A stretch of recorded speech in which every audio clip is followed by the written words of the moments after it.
Hay momentos en los que la realidad política del país nos lleva a revisar la historia, a revisar los antecedentes, las condiciones que preceden a un conflicto específico. Y el conflicto de este 2022 es, sin lugar a dudas, la publicación de un reportaje y el seguimiento que se ha dado a las actividades de José Ramón López Beltrán, hijo del presidente Andrés Manuel López Obrador. Ese reportaje fue realizado por la Asociación Civil Mexicanos contra la Corrupción e Impunidad, pero fue publicado por Latinus, un portal informativo que tiene como líder de proyecto a Carlos Loret de Mola. Las respuestas del presidente López Obrador han colocado en el centro de la discusión a Latinus y naturalmente a Loret de Mola, y yo considero que las condiciones de la conflictividad nos colocan frente a una necesidad, a revisar el pasado, pues detrás del portal Latinus están como socios, como accionistas, Federico Madrazo y Alexis Nikin, hijo y yerno de Roberto Madrazo Pintado. ¿Acaso nos encontramos frente a una historia que viene de muy lejos, que cuando menos se remonta a los años 90 y que si bien pudiera venir de mucho más atrás, de allá de cuando en la política tabasqueña López Obrador aún estaba en el PRI, es en 1994 cuando sucede el momento de quiebre y que les da a los dos visibilidad nacional? Estoy hablando de la elección de gobernador que aquel año del 94 tuvo por protagonistas al priista Roberto Madrazo y al perredista entonces Andrés Manuel López Obrador. Una elección caracterizada por el dispendio, por el despilfarro hasta lo grosero de recursos en la campaña del PRI y sin embargo una alta competitividad de López Obrador.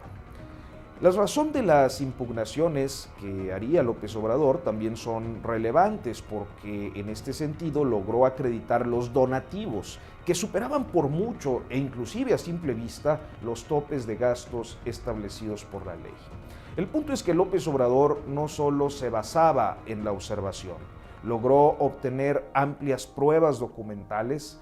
Ese dinero, obvio, fue utilizado no solo para promoción, sino para las operaciones electorales que implicaron compra de voto y movilización de electores, lo que se hace en las elecciones.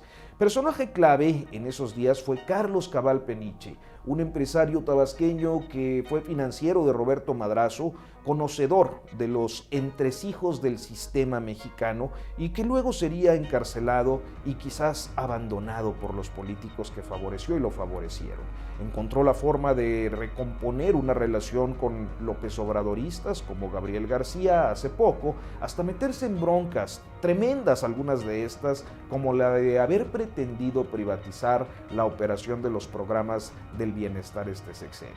Finalmente, Cabal Peniche fue implicado en procesos judiciales hace poco, volvió a salir mal y a punto estuvo en meses recientes de regresar a la cárcel. Pero la secuencia es simple. De 40 años, Cabal Peniche fue financiero de Madrazo desde los 90. Lo metieron a la cárcel en esos años. López Obrador tuvo información sensible de financiamientos y del Fobaproa.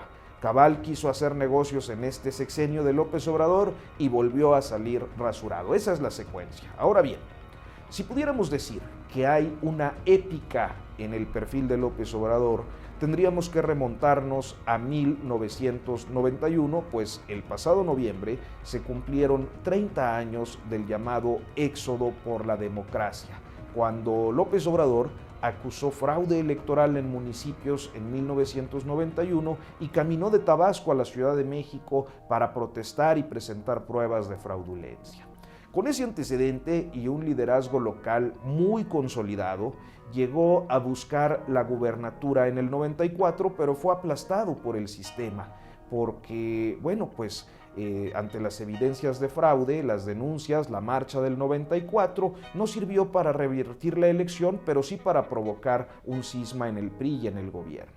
Ese es un momento importante porque cambió las reglas del juego en el país, cambió paradigmas, las reglas del régimen hegemónico cambiaron. En síntesis, el momento fue de consolidación de dos perfiles que incidirían en la vida pública en los años siguientes y hasta el momento. Con las protestas y evidencias de fraude, la propuesta del presidente Ernesto Zedillo fue invitar a Madrazo al gabinete y convocar a nuevas elecciones en Tabasco. Pero Roberto Madrazo se rebeló. Los gobernadores salinistas, que no veían con buenos ojos a Ernesto Zedillo, lo respaldaron, entre estos gente como el que era gobernador de Nuevo León, Sócrates Rizo, luego iría a la cárcel, Manuel Cavazos Lerma, el de Tamaulipas, Eduardo Robledo Rincón de Chiapas, que un año después dejaría la gobernatura. ¿Qué tenían en común todos ellos? Pues que eran salinistas. La relevancia del comentario viene a cuento por lo siguiente. Primero, Roberto Madrazo se afirmó en aquellos años como el ejemplo del poder local que pronto se extendió a otros estados, a otros gobernadores que se dieron cuenta de que eran capaces de desafiar al presidente. Eso lo llevaría a ser el dirigente natural del PRI una vez que Vicente Fox ganó la presidencia.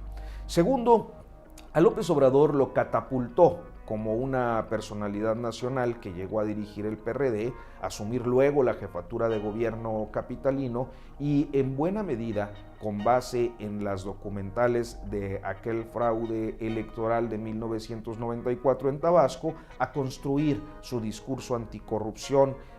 Pues de ahí surgió la información primaria también, el germen para la denuncia sobre el FOBAPROA.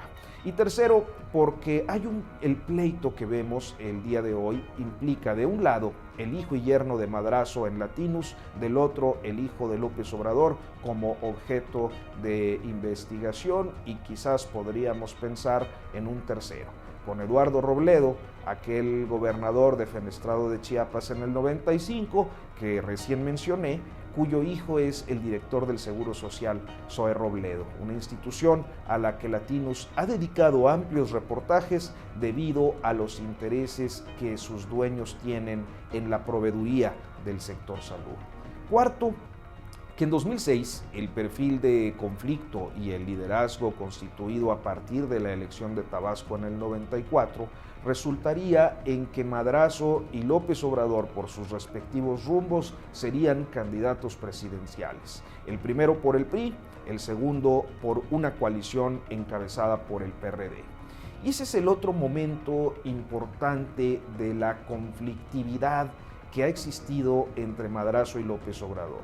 Un momento particularmente polémico porque aún hay quienes sostienen por un lado que hubo fraude electoral y por el otro sostienen la legalidad del triunfo de Felipe Calderón, la elección de 2006. Esa situación no podría resolverse hoy formalmente porque la institucionalidad mexicana impidió que se realizara un recuento total de boletas electorales en 2006. Con los antecedentes de 91, 94, 2006 y hasta 2012, por una parte, no es de extrañar la postura de López Obrador respecto al INE, cuyo antecedente el IFE y los sistemas electorales locales de Tabasco, pues avalaron en cada oportunidad los resultados que lo perjudicaban aun cuando había evidencias de fraudulencia. 2006, si el fraude en números es imposible de comprobar, lo que sí estuvo acreditado desde un principio fue que hubo operaciones, por ejemplo, de Elba Ester Gordillo, la entonces dirigente del sindicato magisterial, para convencer a gobernadores como el de Tamaulipas, en aquel tiempo Eugenio Hernández, y de Nuevo León, Natividad González Parás, a fin de que consiguieran votos para Felipe Calderón. Hubo una llamada en aquel tiempo intervenida que lo demuestra. Luego vino el libro El Amaciato en 2015, libro de Álvaro Delgado, en el que logró obtener testimonios de que el gobernador priista del Estado de México en aquellos años, Enrique Peña Nieto, había operado votos a favor de Felipe Calderón. En esa trama fraudulenta y maniobrera, Madrazo parecía ser víctima de la traición de sus correligionarios. Hay que recordar que por aquellos días había una rebelión de gobernadores priistas conocida como el Tucóm, el Todos Unidos contra Madrazo, en donde había algunas personalidades que intentaron evitar la postulación de Madrazo y que al llegar a la elección presidencial de 2006, pues ya había perdido importantes activos electorales, como la propia Elbester Gordillo, con quien la ruptura fue estrepitosa. Curiosa coincidencia, si es que es coincidencia, la reaparición de Elbester Gordillo Morales con su boda y luego el anuncio de su retorno a la política. En medio de todo esto, aunque sí deslizando una crítica al gobierno de López Obrador, pues es peculiar. La peor enemiga de Roberto Madrazo, ampliamente golpeada por Carlos Loret a través del tiempo, que hoy es empleado de Madrazo, apareció en medio del conflicto entre estos clanes sin venir a cuento. Volviendo a 2006, es posible que Roberto Madrazo no haya sido tan víctima, pues el florecimiento empresarial de él y de su familia en los años siguientes le permitieron vivir con holgura, en buena medida con negocios al amparo del poder, hasta protagonizar episodios de glamurosa fraudulencia como aquel asunto del maratón en el que terminó evidenciado por ahorrarse unas cuadras en el maratón de Berlín.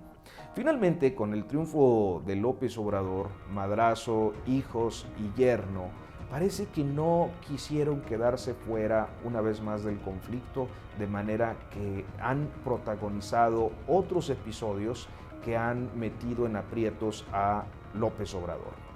La clave está en Federico Madrazo, hijo de Roberto Madrazo, parte de una de las dos facciones de juniors del Partido Verde, donde hay un grupo que se opone a la alianza del Verde con López Obrador y otro que rompió con el primero y está entregado a la llamada 4T, visiblemente representado por Manuel Velasco Cuello. Sucede lo siguiente. Manuel Velasco es nieto del ya extinto Fernando Coello Pedrero, empresario chiapaneco muy cercano a la política, amigo de la familia de López Obrador.